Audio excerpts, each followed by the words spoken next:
Pour dire que c'est un grand honneur pour moi d'être ici ce matin parmi vous, répondant à votre invitation, et que je viens avec beaucoup de modestie et d'humilité. Je pense que ce sont en tout cas pour moi des vertus, surtout pendant ce mois de Ramadan, mais même tout au long de l'année.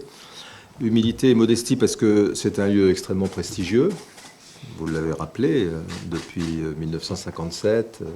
Tant de choses se sont faites dans ce royaume sous l'autorité de ces monarques, mais aussi humilité parce que nous sommes à un moment, vous l'avez dit, qui est important et que ce printemps doit à tout prix, comme dit un poète, parce que je suis, si vous avez rappelé que je suis un peu de l'Atlantique et de la Normandie, qui est effectivement baigné par la Manche et l'Atlantique.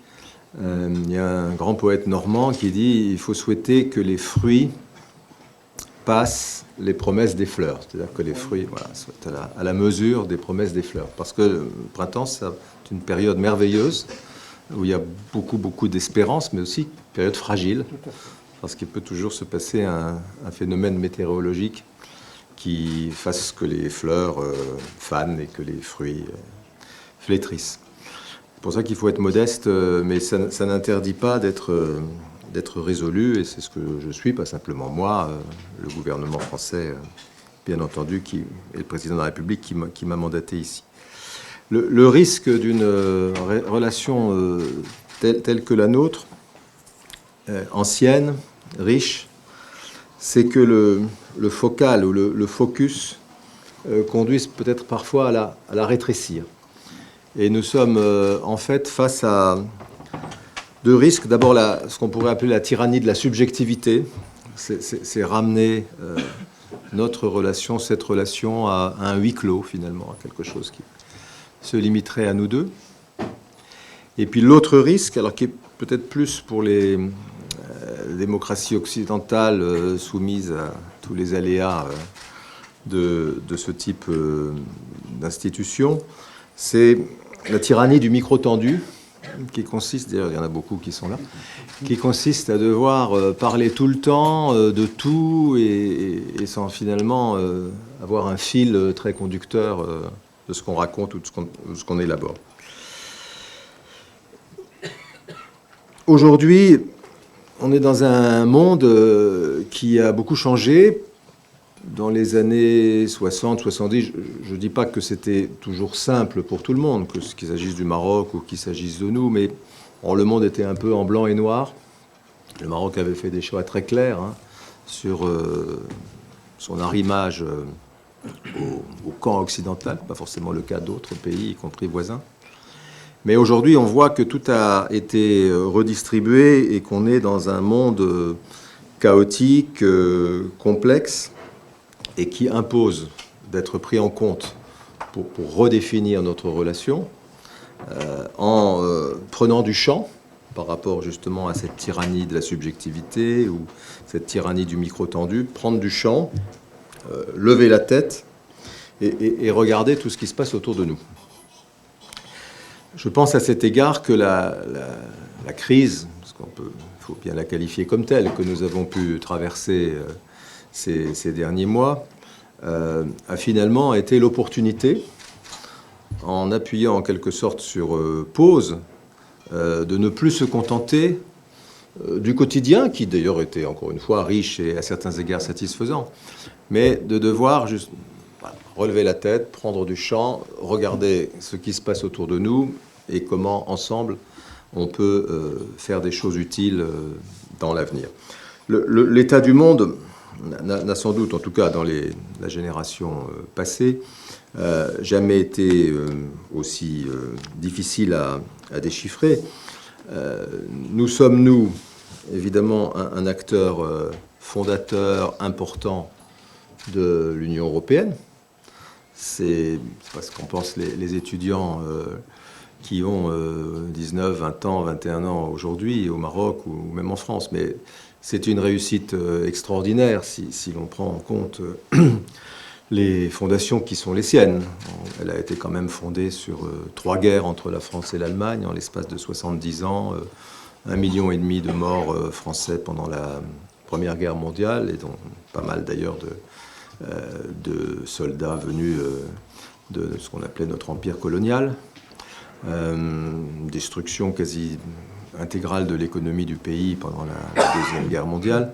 C'est sur ces fondations qu'on a construit l'Union européenne, puis de fil en fil, on en a fait un marché unique, intégré, où les étudiants passent d'une université à l'autre, où les voyageurs partagent la même monnaie, en tout cas dans la plupart des pays. Bon, c'est une grande réussite, mais elle arrive aujourd'hui à un moment où, confronté à une adversité à l'Est, l'essentiel de ses forces, en tout cas de ses attentions, de ses moyens financiers sont tournés vers l'Est, vers la Russie, et où l'élargissement à vitesse probablement accélérée d'un certain nombre de pays, dans les Balkans, probablement de l'Ukraine, pour des raisons qui sont plus géopolitiques que liées à une stratégie d'intégration, comme on a pu le faire avec le passé, répond à une urgence, mais est probablement pensée sans réellement en mesurer toutes les conséquences pratiques. En tout cas, il sera encore plus difficile de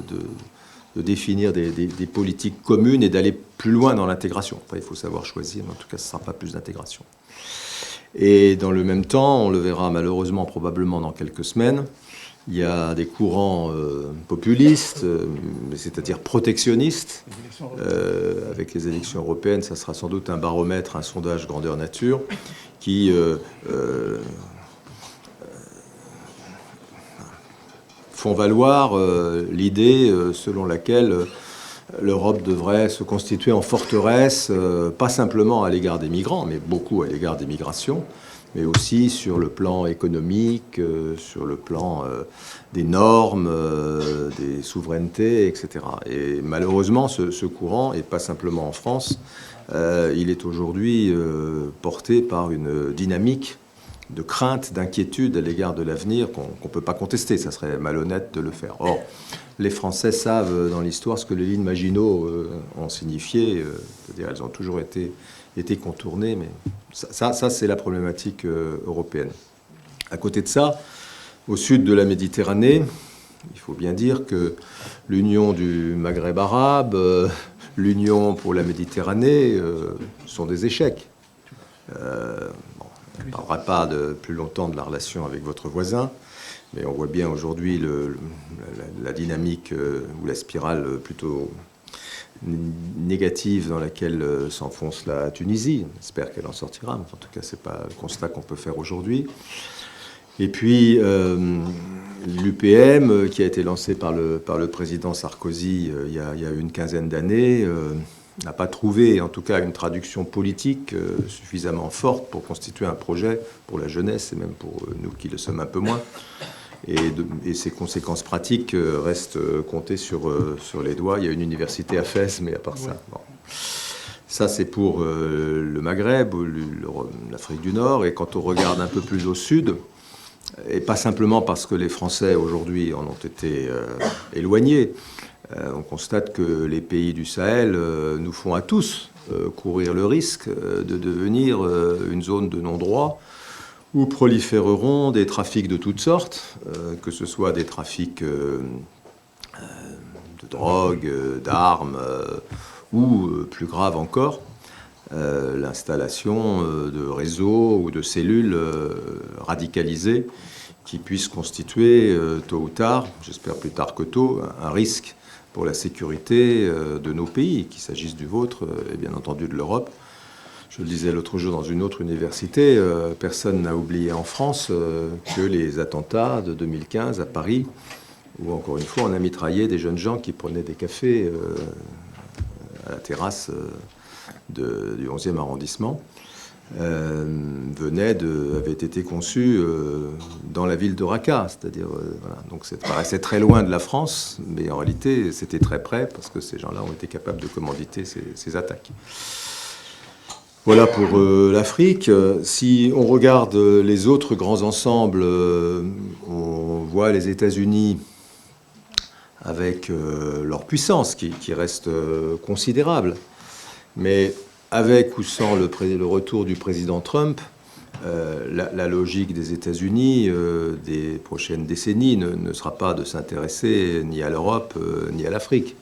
La logique des États-Unis, elle va être de plus en plus tournée vers la rivalité entre ce pays et la Chine.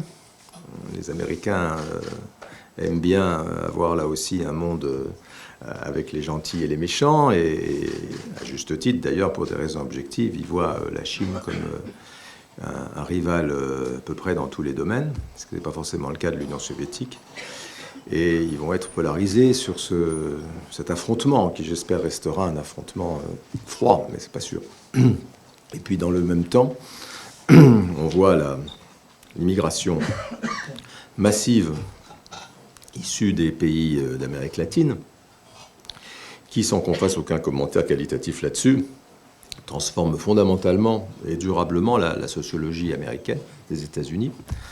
On sait bien que dans une quinzaine d'années, on parlera davantage espagnol qu'anglais, et que par conséquent, les élites traditionnelles qui gardaient un lien avec la vieille Europe, qu'il s'agisse de l'Angleterre, de l'Irlande, de l'Italie, de l'Allemagne, vont de plus en plus être réduites en peau de chagrin, et que les leaders de demain auront à l'égard de l'Europe une affection qui sera beaucoup plus relative que celle des générations de leaders qui ont succédé à l'indépendance américaine et surtout au XXe siècle, qui sont succédés. Et puis de l'autre côté, la Chine, autre grand ensemble, finalement, comme disent certains, sera probablement vieille avant d'être riche. Elle est affectée d'un syndrome démographique très, très fort. Et il est probable qu'elle rayonnera principalement dans son espace asiatique, où elle est d'ailleurs contestée par d'autres grandes puissances, qu'il s'agisse bien évidemment de l'Inde, mais aussi même dans l'espace, ce qu'on appelait autrefois indo-chinois, par des puissances émergentes, telles que le Vietnam, qui ont avec la Chine une vieille histoire de domination coloniale qu'elles ont subie et qui n'ont pas du tout envie de retomber sous ce joug-là. Et enfin, pour terminer sur ce panorama du monde, le Sud global, on entend beaucoup parler du Sud global comme étant finalement soit la résurrection du non-alignement de Bandung d'il y a 70 ans, soit une contestation structurée de l'Occident. Je ne dis pas que l'Occident n'a pas à faire à s'interroger lui-même sur son comportement dans un certain nombre de situations, mais le fait est qu'il est quand même très difficile de trouver, malgré tous les efforts de certains, des éléments qui unissent des pays, encore une fois, comme l'Inde et la Chine, comme la Russie et le Brésil. Et donc on a là une figure de style qui est développée à l'encan par des journalistes ou des chercheurs, mais dont la réalité doit encore être prouvée, à mon avis, ne le sera pas. Ça n'interdit pas qu'encore une fois on s'interroge sur un certain nombre de choses, à commencer évidemment, et je terminerai par là, par la crise qui sévit dans des conditions dramatiques au Proche-Orient, en particulier entre Israël et la Palestine, mais au risque de choquer certains, dont il est quand même difficile d'estimer que sa responsabilité n'incombe qu'aux nations occidentales. S'il y a une responsabilité, elle existe à l'égard du peuple palestinien, elle existe. Mais il est quand même difficile que ça ne résulte que du soutien des Occidentaux à Israël. Il y a un certain nombre de nations arabes qui, par ailleurs, pour des raisons géographiques et historiques, partagent cette même région avec Israël, qui sans doute ont été un peu rapides à estimer qu'on pouvait contourner la question palestinienne à travers toute une série d'accords. Mais même si, in fine, il est probable qu'il faudra retrouver dans cette région du monde des moyens de coopération, des moyens de développement économique qui associent tout le monde. Enfin, la question aujourd'hui, elle est une question politique. Enfin, elle est une question humanitaire, d'abord, d'où le cessez-le-feu que nous réclamons, mais elle est aussi une question politique pour savoir comment on arrivera à la solution à deux États que nous, comme le Maroc, avons voté depuis des années et des années, depuis plus de 60 ans, et que nous continuons à soutenir. Bon. Alors, dans ce contexte-là, sans vouloir être trop long, qu'est-ce que nous pouvons faire ensemble? Il faut d'abord regarder, encore une fois, dans quel monde on vit. C'est pour ça que je disais que la tyrannie de la subjectivité doit être écartée. Nous avons un certain nombre de raisons de reconstruire quelque chose sans doute de beaucoup plus ambitieux que ce que nous avons fait par le passé, même si nous n'avons pas de raison de ne pas en être, à certains égards, satisfaits. La première chose qu'il faut, à mon avis, citer, et elle peut paraître triviale, mais c'est une réalité absolument incontournable, c'est l'atout humain, c'est la relation humaine. Nous avons dans notre pays peut-être aujourd'hui 6 millions, peut-être un peu plus de musulmans, parmi lesquels un tiers, probablement autour d'un tiers, viennent du Maroc, ont un lien avec le Maroc. Soit ils sont venus récemment, soit ils sont venus il y a 1 ou 2 générations. Nous avons encore une langue en partage. Nous avons des échanges permanents. Alors, pas revenir trop en détail sur la question des visas, mais même si elle a été maltraitée, j'ai eu l'occasion d'en parler, et que les Marocains ont été maltraités à travers ces décisions qui ont été rapportées depuis, le Maroc reste, à l'exception de la Chine, mais qui doit être 40 fois plus peuplé, le premier pays bénéficiaire des visas. Et l'année dernière, nous avons remis à plat cette question. Nous avons accordé 100 000 visas de plus, et nous avons aussi donné 35 000 cartes de résidents permanents à des Marocains en France, ce qui fait dans l'un et l'autre domaine les premiers bénéficiaires de ces procédures. On pourrait faire plus, on pourrait faire mieux, on va faire plus, on va faire mieux, mais en tout cas on ne peut pas dire que le Maroc soit très mal classé. Il peut être le sentiment parfois d'être maltraité, mais de ne pas être mal classé. Et puis nous avons, sur les 15 millions de touristes qui viennent au Maroc, 5 millions de Français. Alors parmi eux, il y a sans doute des Franco-Marocains, mais ça aussi, ça répond à la réalité humaine. Nous avons 50 000 Français qui vivent ici. Nous avons, j'y reviendrai, nos entreprises qui sont partout et qui veulent faire encore davantage. Donc cette relation humaine, elle est fondamentale. Et on a bien vu qu'elle a résisté, elle n'a pas été affectée par la situation politique qui était décrite en tout cas par la presse comme une situation de relations suspendues. Je pense que c'est, in fine, c'est vraiment sur les relations humaines que l'on bâtit l'avenir, et qu'il est quand même très difficile de se dire qu'on va réaliser un partenariat exceptionnel avec une nation qui ne parle pas du tout la même langue que vous, avec laquelle vous n'avez que très peu d'échanges et qui se situe à 10 000 kilomètres de vous. Le général de Gaulle disait, on fait la politique de ces réalités. Et cette réalité humaine, elle est incontournable, même si le Maroc, à juste titre, n'a aucune raison d'être dans une relation monopolisée par la France.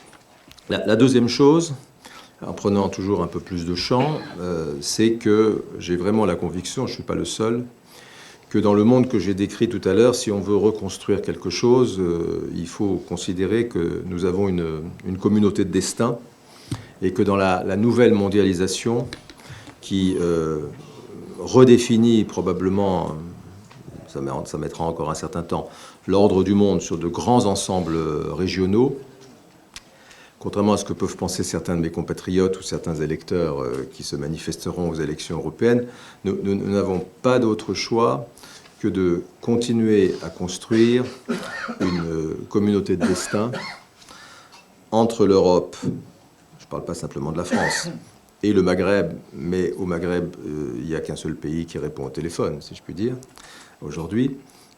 Et derrière le Maghreb, conformément à la vision d'ailleurs très, très, très claire de Sa Majesté, une grande partie de l'Afrique sahélienne et de l'Ouest.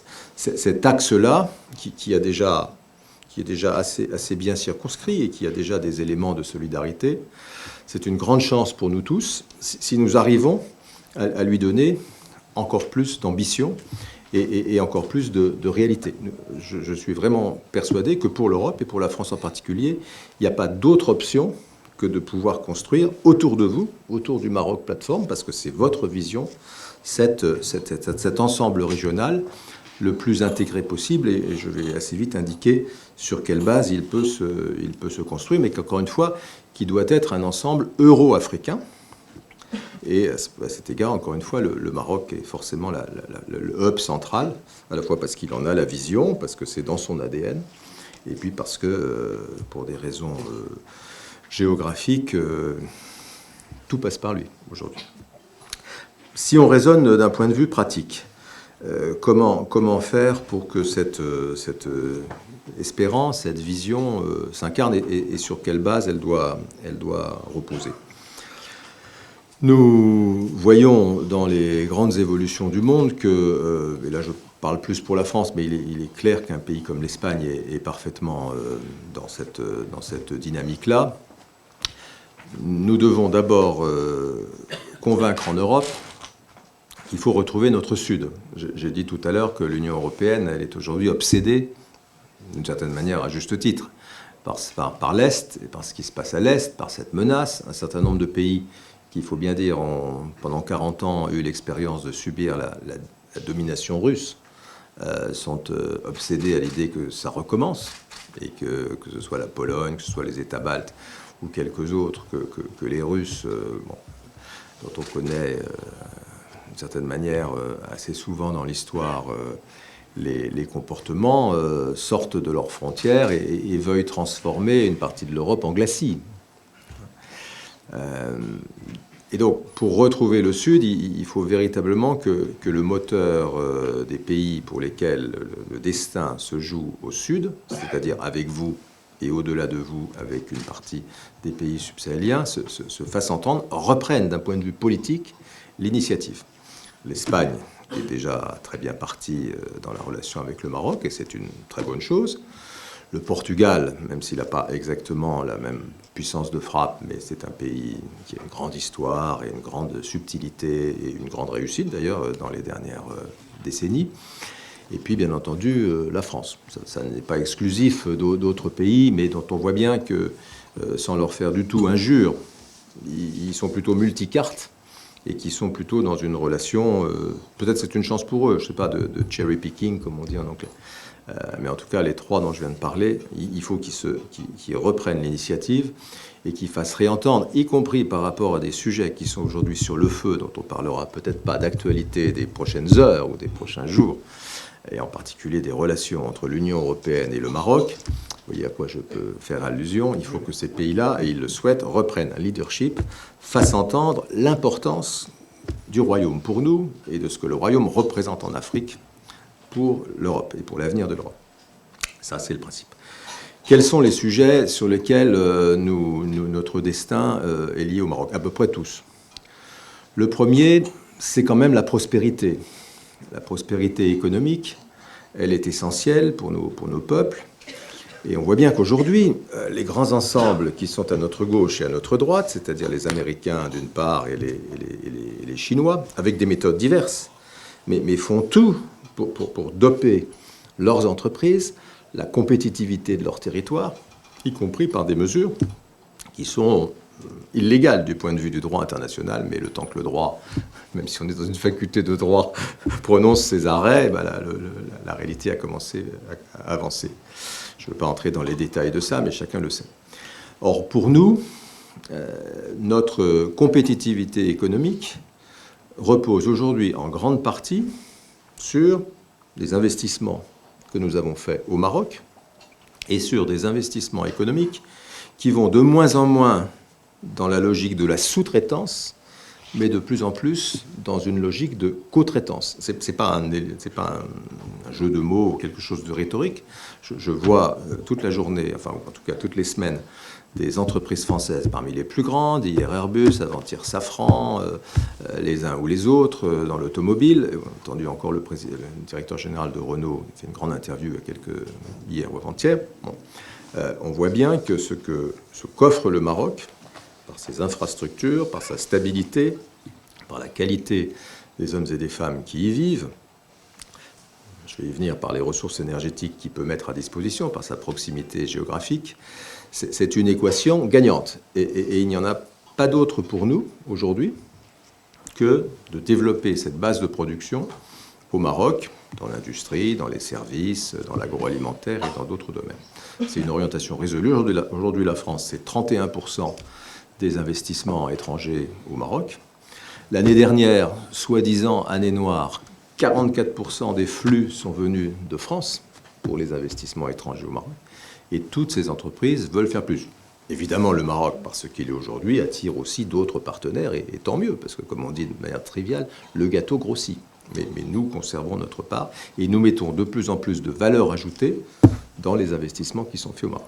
D'ailleurs, à telle enseigne que le Maroc a un excédent commercial avec la France, ce qui n'est d'ailleurs pas le cas avec l'Espagne, parce que nous produisons ici des voitures, des pièces d'avion et beaucoup d'autres choses qui après sont vendues en France.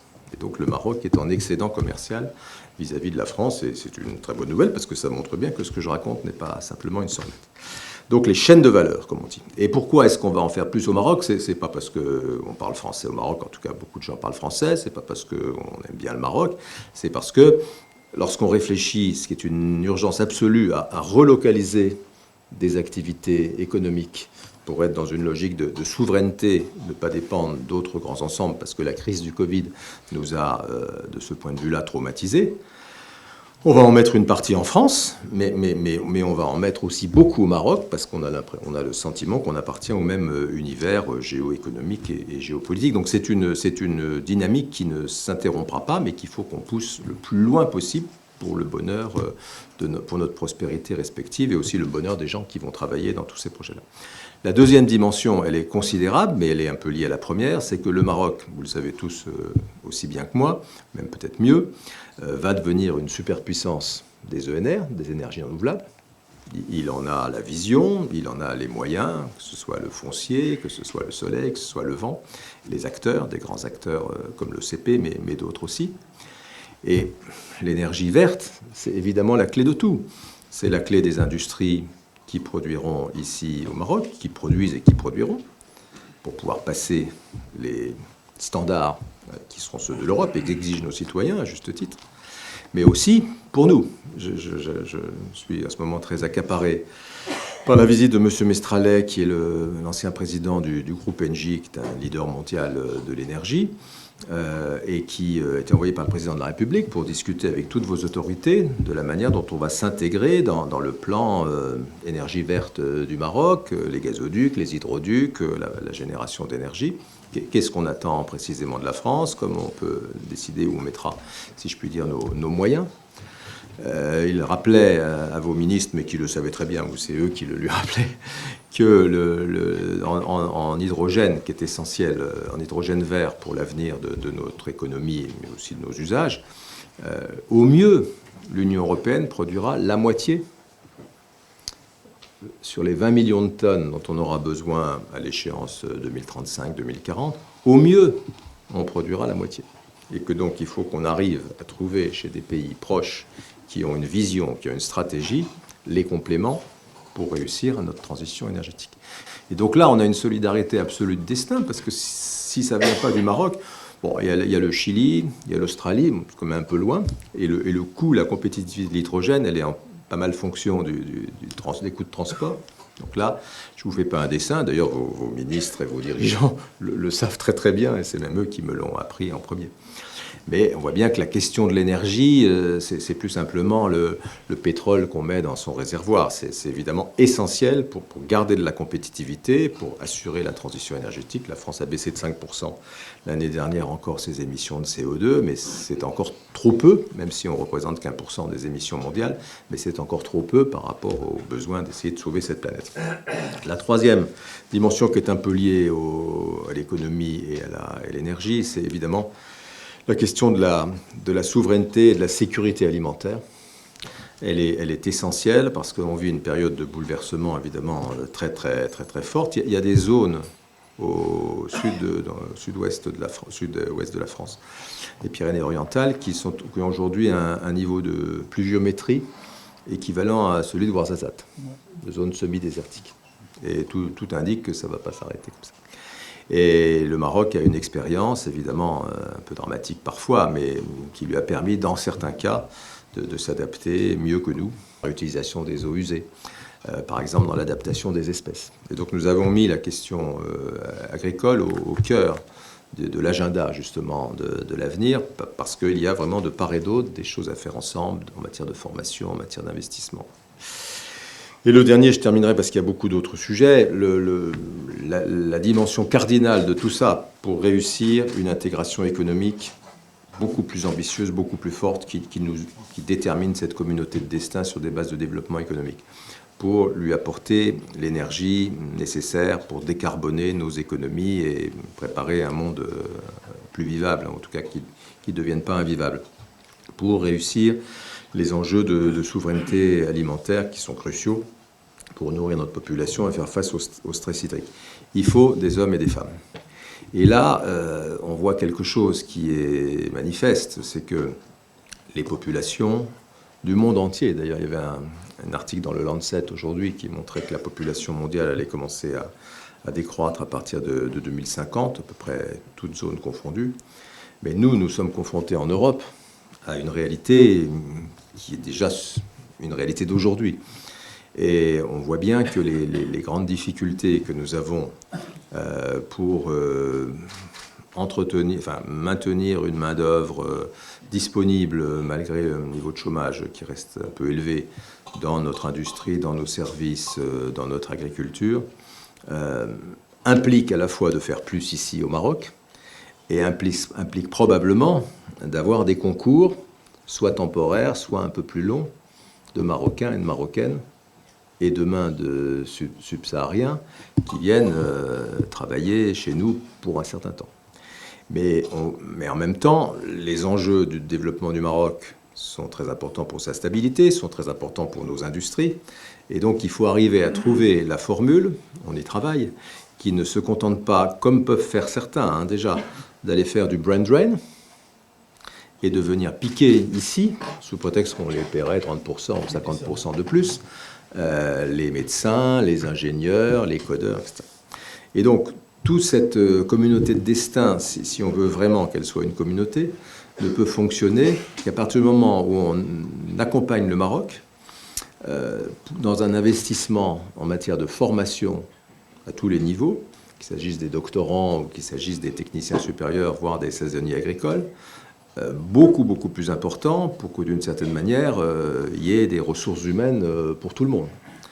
Et ça c'est un défi dans un monde, parce que le Maroc n'est pas l'Union soviétique des années 50, on peut sortir librement de votre pays et aller s'établir où on veut si on le souhaite.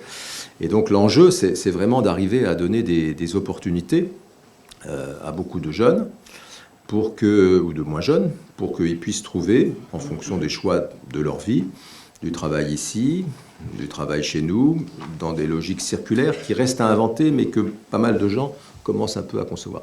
Et si on n'arrive pas à faire ça, tout le reste ne fonctionnera pas. Parce qu'on sera dans la cannibalisation des uns et des autres. Nous, on se fait piquer en France des ingénieurs, des médecins, par les Canadiens, ou par les Suisses, ou par d'autres pays. Donc c'est un système où chacun va chercher chez l'autre ce qu'il n'a pas chez lui, et qui est tout le contraire d'une communauté. Voilà.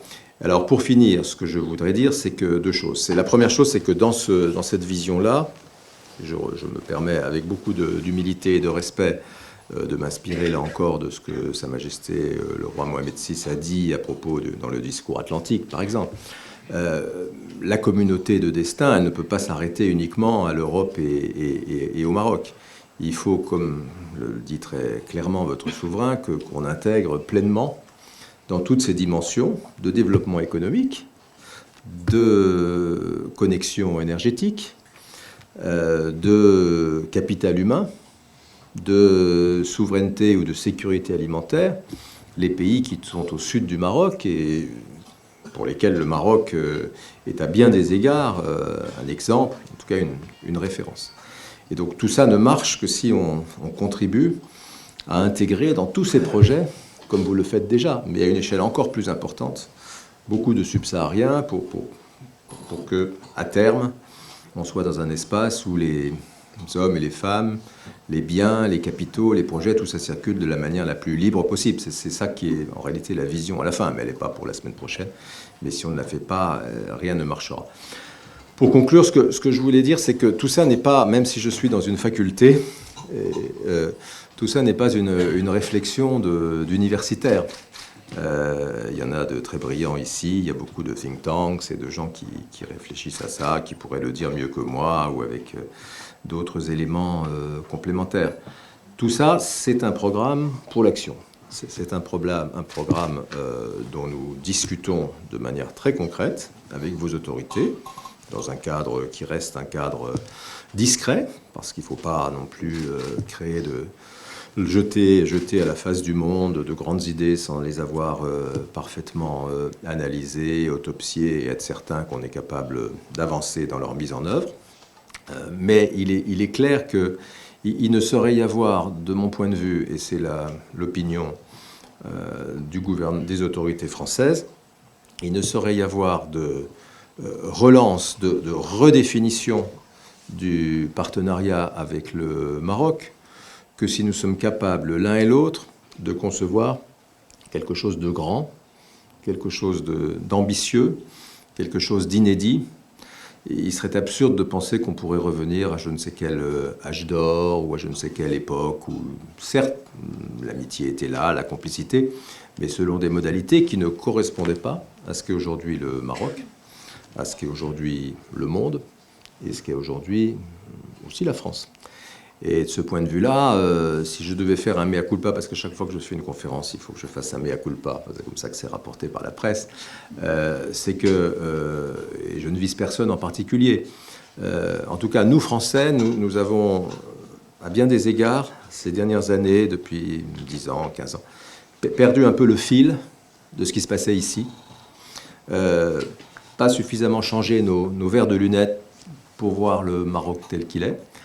On a fait cet effort depuis, il était temps, depuis quelques mois. On l'a fait avec beaucoup d'honnêteté à tous les niveaux à Paris et ici. Et aujourd'hui, quand nous discutons d'abord sur une base d'égal à égal, en partant, encore une fois, non seulement des réalités, mais des visions qui sont celles du Maroc. Nous pensons que nous y trouvons non seulement beaucoup d'intelligence, mais aussi beaucoup d'intérêt. C'est comme ça qu'on fait de bonnes choses ensemble, avec un partenaire.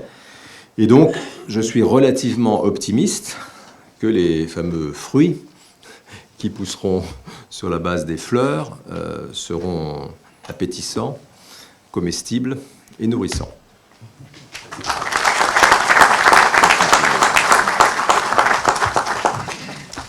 Beaucoup de questions.